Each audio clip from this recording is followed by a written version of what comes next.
Okay, the next topic is circulation and blood vessels and circulation, I should say.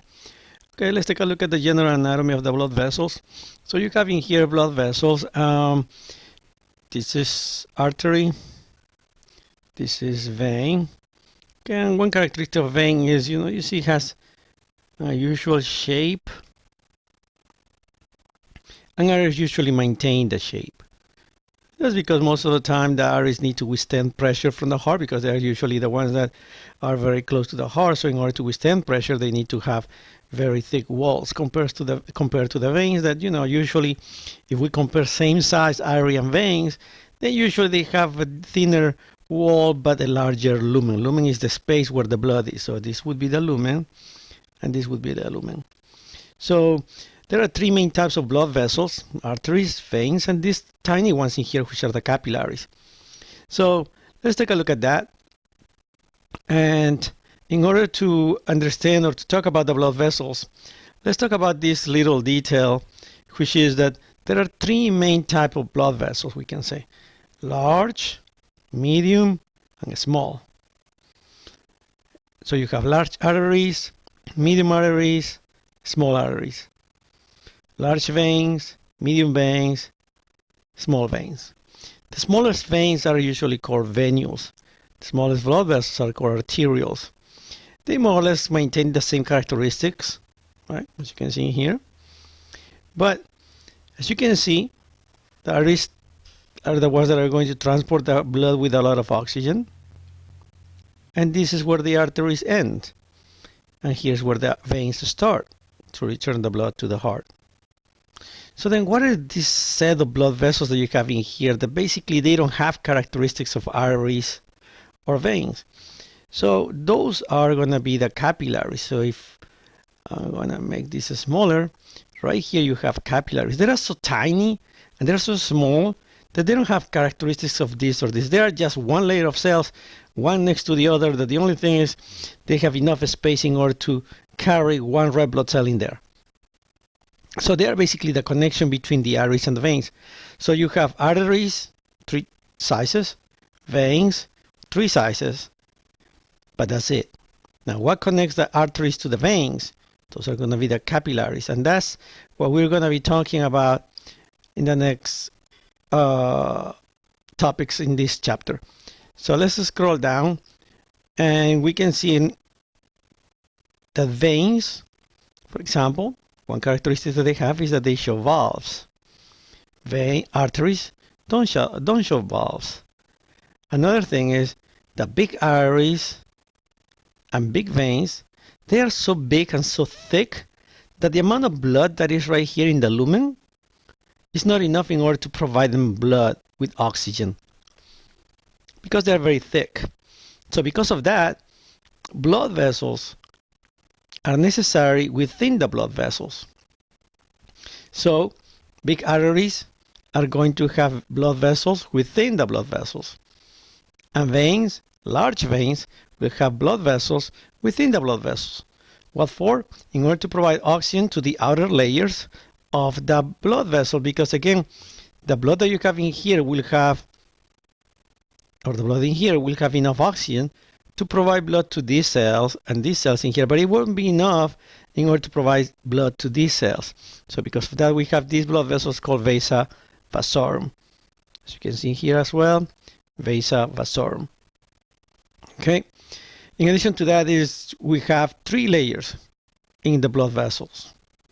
You have tunica interna, tunica media, tunica externa. Okay, and you're going to see that in the arteries as well as in the veins. You don't see that in the capillaries because, again, the capillaries are so tiny that they are just one set of cells, one next to the other.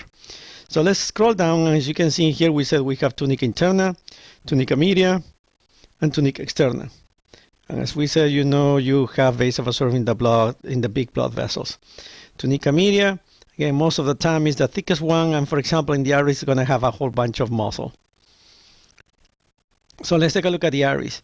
The arteries, we said we have large, right? It says conducting large or elastic arteries.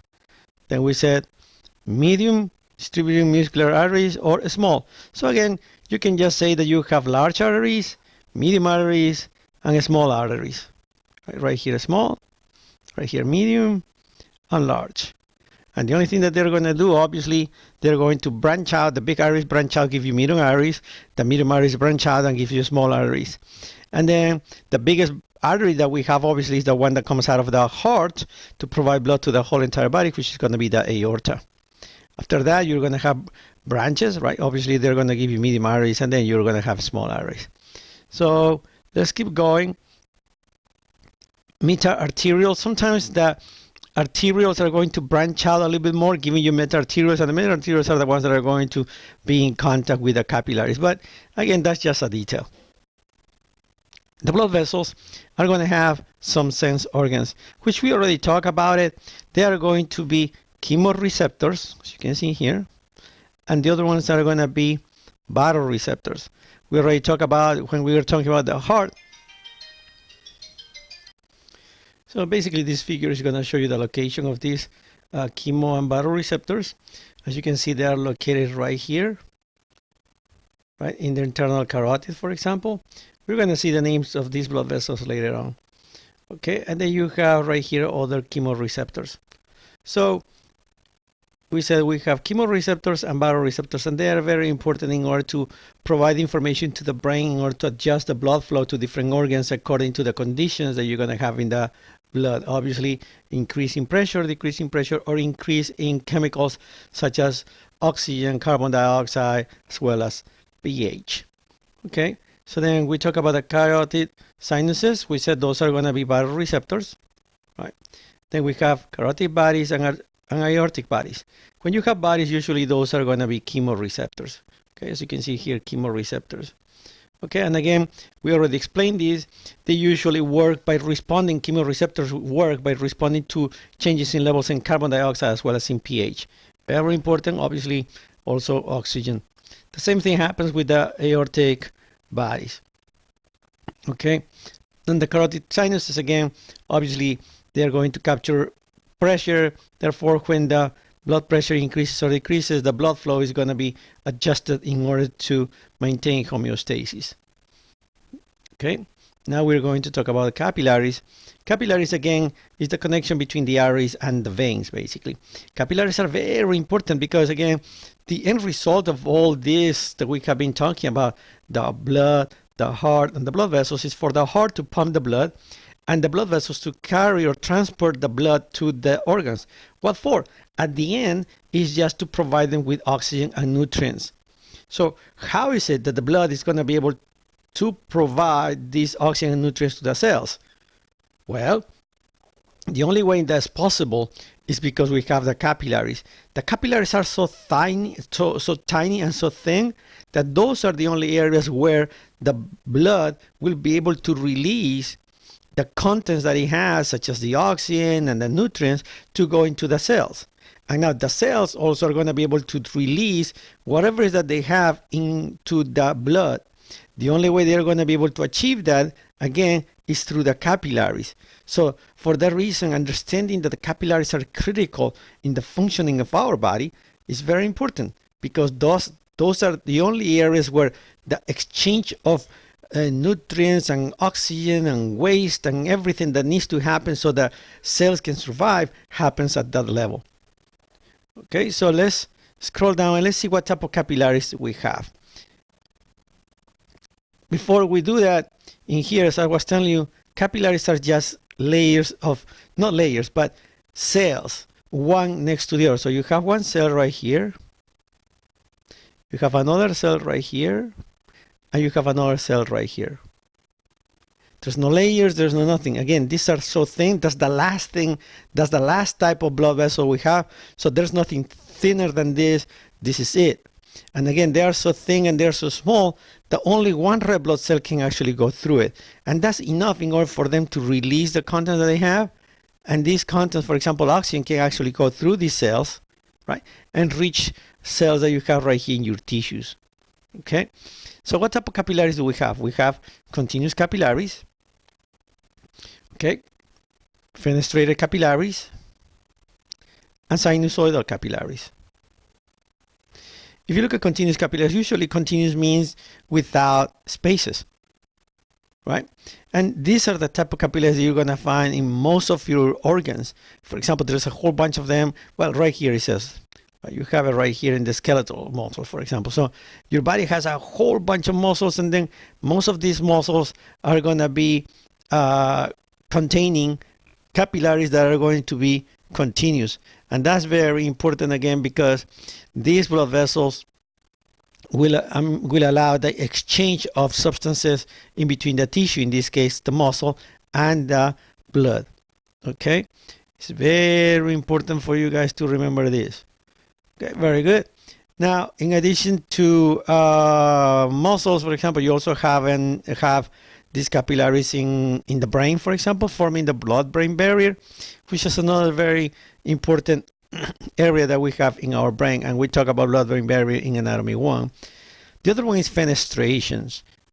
Fenestrations are holes. So then what type of capillaries are going to be fenestrated capillaries?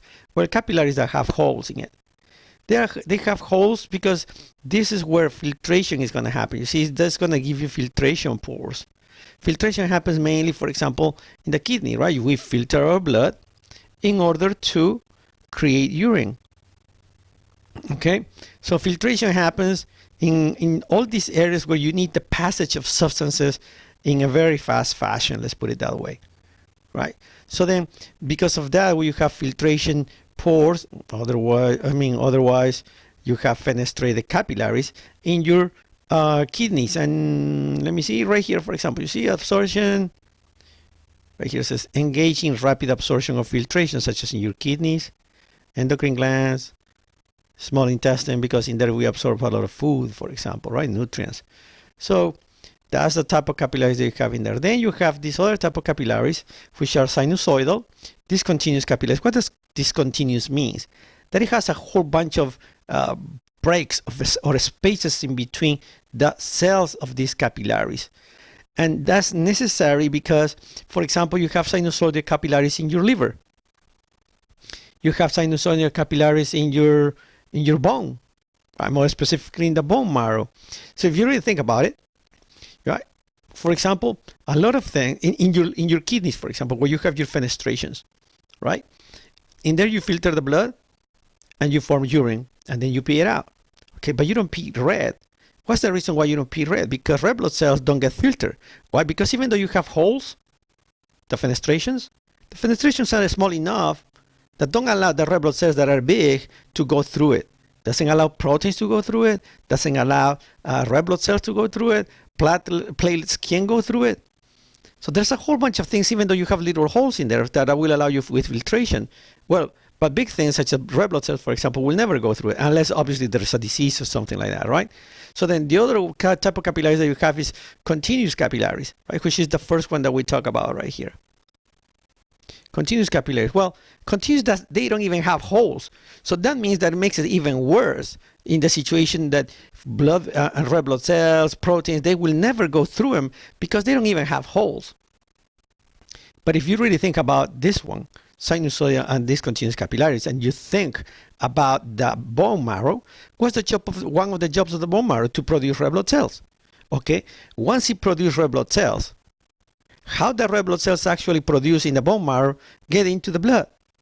Well, they have to go through the spaces that you're going to have in the discontinuous capillaries or the sinusoidal capillaries. In other words, these discontinuous capillaries have enough spaces in between the cells of the capillary that will allow the red blood cell and the platelets and the proteins, for example, to actually go through and reach the blood. And again, it's necessary because otherwise how the red blood cell in your bone marrow that is just created will actually get into the blood where the blood is flowing. Well, the only way again is to actually go through the walls of these capillaries because there's enough space between the cells to allow a big cell such as a red blood cell to go through it to reach the blood that is flowing into the rest of your body. So since these cells are also called sinusoidal because they take kind of like an S shape when it's necessary, in the sense that it will allow or take the shape of the spaces that you have in between the cells. That's why it's also sinusoidal, right? Another area where you have sinusoidal is in your liver. In your liver, you have a whole bunch